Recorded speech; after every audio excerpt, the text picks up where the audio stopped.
Marchemos agraristas a los campos a sembrar la semilla del progreso. Marchemos siempre unidos sin tropiezo. Queridos amigos de su canal México Agrario, como en ocasiones anteriores, me es muy grato dar a ustedes la más cordial bienvenida. En esta ocasión vamos a continuar compartiendo con todos ustedes un segmento más de la obra Hablemos de la Ley Agraria. En esta ocasión abordaremos lo relativo al título octavo de la ley, que está referido particularmente al Registro Agrario Nacional.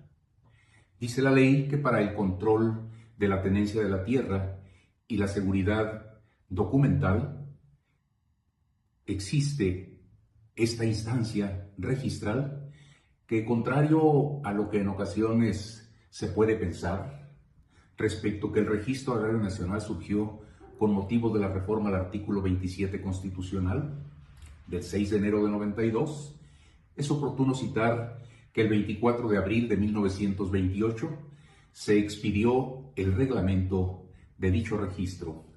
Más aún, tanto en la creación del Departamento Agrario de enero de 1934, así como el primer Código Agrario de este año, me refiero al año de 34, que valga decir que es también cuando se da la primera reforma al artículo 27 constitucional. Esta instancia registral, si bien no surge con motivo de la reforma de 92, sí se reconoce como un órgano desconcentrado dependiente de la Secretaría, en aquel entonces, de la Reforma Agraria, hoy Secretaría de Desarrollo Agrario, Territorial y Urbano. ¿Qué es lo que va a llevar como registro, como inscripción, esta instancia administrativa? Bueno, pues son diversas actividades, pero sobre todo podríamos decir, se van a inscribir todos los actos y documentos que crean, modifican o extinguen derechos y obligaciones en materia agraria.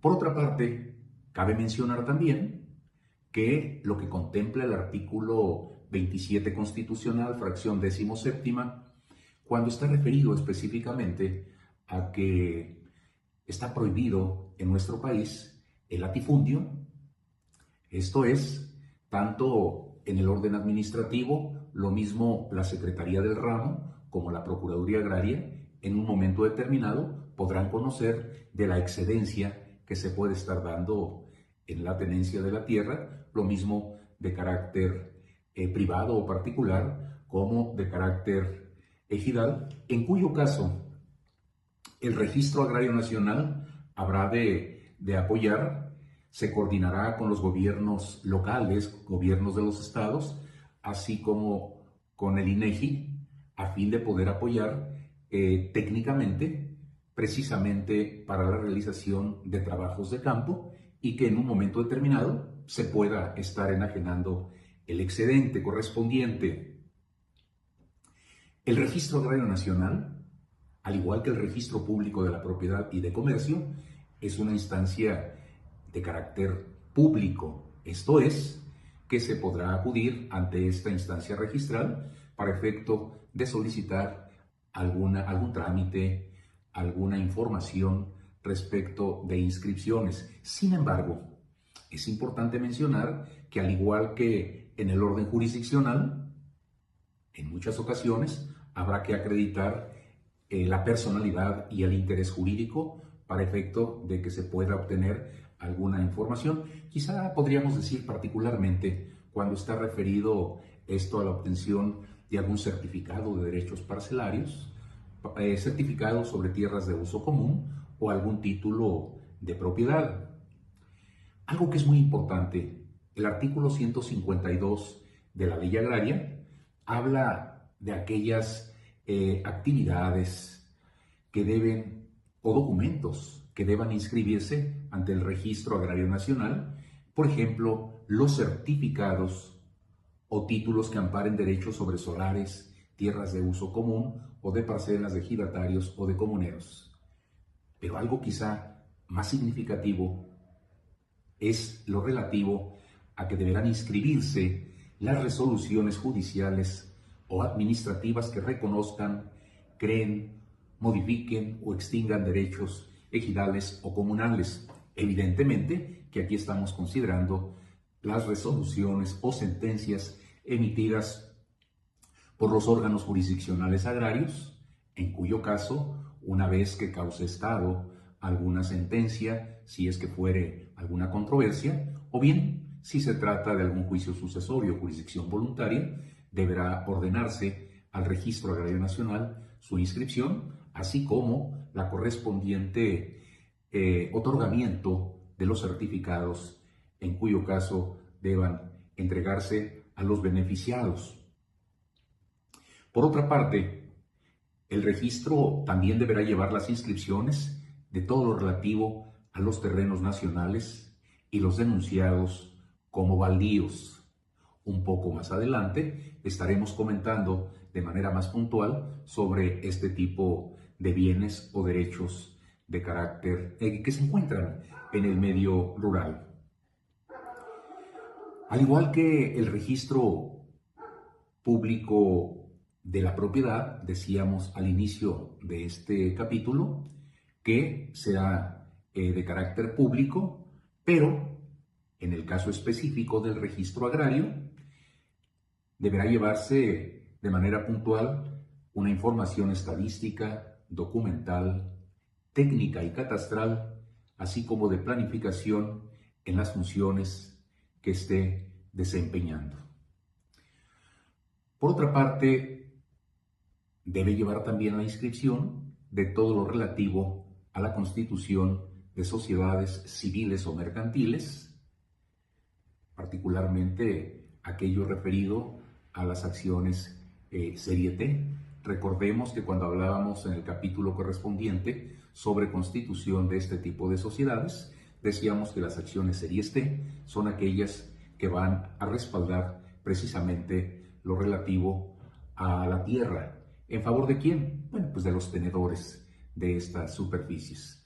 Algo no menos importante es que los señores notarios, recordemos que son fedatarios públicos y que en materia agraria se requiere mucho de su apoyo, de su servicio. Lo mismo para la constitución de alguna de estas sociedades que hemos mencionado, así como para poder conocer de testamentos públicos que eventualmente se puedan estar dando, aunque recordemos que actualmente se habla para efectos de una sucesión en materia agraria, que deberá depositarse ante el Registro Agrario Nacional un sobre en el que se contengan los datos básicos de la persona, del testador, aunque en materia agraria hablamos propiamente de un titular de derechos que determina libremente quién habrá de sucederle a su fallecimiento.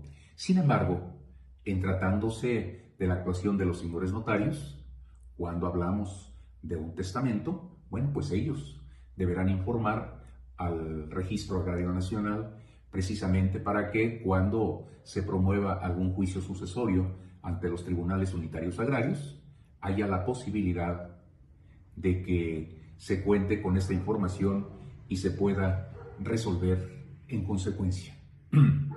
Esto es, queridos amigos, grosso modo, lo que hemos querido comentar antes de pasar a compartir con todos ustedes del artículo 148 al 156, inclusive de esta ley, que como lo hemos dicho, forma parte precisamente del proyecto Hablemos de la Ley Agraria. Esperamos sea de su interés y particularmente de utilidad este segmento que habremos de compartir. Título octavo del Registro Agrario Nacional. Artículo 148. Para el control de la tenencia de la tierra y la seguridad documental derivados de la aplicación de esta ley, funcionará el Registro Agrario Nacional como órgano desconcentrado de la Secretaría de la Reforma Agraria, en el que se inscribirán los documentos en que consten las operaciones originales y las modificaciones que sufra la propiedad de las tierras y los derechos legalmente constituidos sobre la propiedad ejidal y comunal. El registro tendrá además una sección especial para las inscripciones correspondientes a la propiedad de sociedades. Artículo 149. Para efectos de lo dispuesto en la fracción 17ª del artículo 27 constitucional, el Registro Agrario Nacional prestará la asistencia técnica necesaria y se coordinará estrechamente con las autoridades de las entidades federativas y el Instituto Nacional de Estadística, Geografía e Informática. Artículo 150. Las inscripciones en el Registro Agrario Nacional y las constancias que de ellas se expidan harán prueba plena en juicio y fuera de él. Cuando los actos a que esta ley se refiere deban inscribirse en el registro y no se inscriban, solo surtirán efectos entre los otorgantes, pero no podrán producir perjuicio a terceros, quienes sí podrán aprovecharlos en lo que les fueren favorables. Artículo 151. El Registro Agrario Nacional será público y cualquier persona podrá obtener información sobre sus asientos e inscripciones y obtener a su costa las copias que solicite. Artículo 152. Deberán inscribirse en el Registro Agrario Nacional, fracción primera, todas las resoluciones judiciales o administrativas que reconozcan, creen, modifiquen o extingan derechos ejidales o comunales. Fracción segunda, los certificados o títulos que amparen derechos sobre solares, tierras de uso común y parcelas de ejidatarios o comuneros. Fracción tercera, los títulos primordiales de las comunidades y, en su caso, los títulos que las reconozcan como comunidades tradicionales. Fracción cuarta, los planos y delimitación de las tierras a que se refiere el artículo 56 de esta ley. Fracción quinta, los planos y documentos relativos al catastro y censos rurales. Fracción sexta, los documentos relativos a las sociedades mercantiles en los términos del título sexto de esta ley. Fracción séptima, los decretos de expropiación de bienes ejidales o comunales y, fracción octava, los demás actos y documentos que dispongan esta ley, sus reglamentos u otras leyes. Artículo 153. El Registro Agrario Nacional también deberá llevar las inscripciones de todos los terrenos nacionales y los denunciados como baldíos. Artículo 154. Para los efectos de esta ley, las autoridades federales, estatales y municipales están obligadas a proporcionar al Registro Agrario Nacional la información estadística, documental, técnica, catastral y de planificación que éste requiera para el mejor desempeño de sus funciones. Artículo 155. El Registro Agrario Nacional deberá, fracción primera, llevar clasificaciones alfabéticas de nombres de individuos tenedores de acciones de serie T y denominaciones de sociedades propietarias de tierras agrícolas, ganaderas o forestales. Fracción segunda, llevar clasificaciones geográficas de la ubicación de predios de sociedades con indicaciones sobre su extensión, clase y uso. Fracción tercera, registrar las operaciones que impliquen la cesión de derechos sobre tierras ejidales y la garantía a que se refiere el artículo 46, así como las de los censos ejidales. Fracción cuarta, disponer el procesamiento y óptima disponibilidad de la información bajo su resguardo y, fracción quinta, participar en la regularización de la tenencia de la tierra ejidal y comunal en los términos que señala el artículo 56 de esta ley. Artículo 156. Los notarios y los registros públicos de la propiedad cuando autoricen o registren operaciones o documentos sobre conversión de propiedad ejidal a dominio pleno y de éste al régimen ejidal, así como la adquisición de tierra por sociedades mercantiles o civiles, deberán dar aviso al Registro Agrario Nacional. Asimismo, los notarios públicos deberán dar aviso al Registro Agrario Nacional de toda traslación de dominio de terrenos rústicos, de sociedades mercantiles o civiles. Como en ocasiones anteriores, queridos amigos, quiero invitarles para que sigamos sembrando por el bien y beneficio de este gran país, México, desde cualquier lugar en donde nos encontremos. Como siempre, se despide de todos ustedes su amigo Rubén Gallardo. Hasta la próxima. Muchas gracias. Del progreso, marchemos siempre unidos sin tropiezo, laborando por la paz de la nación.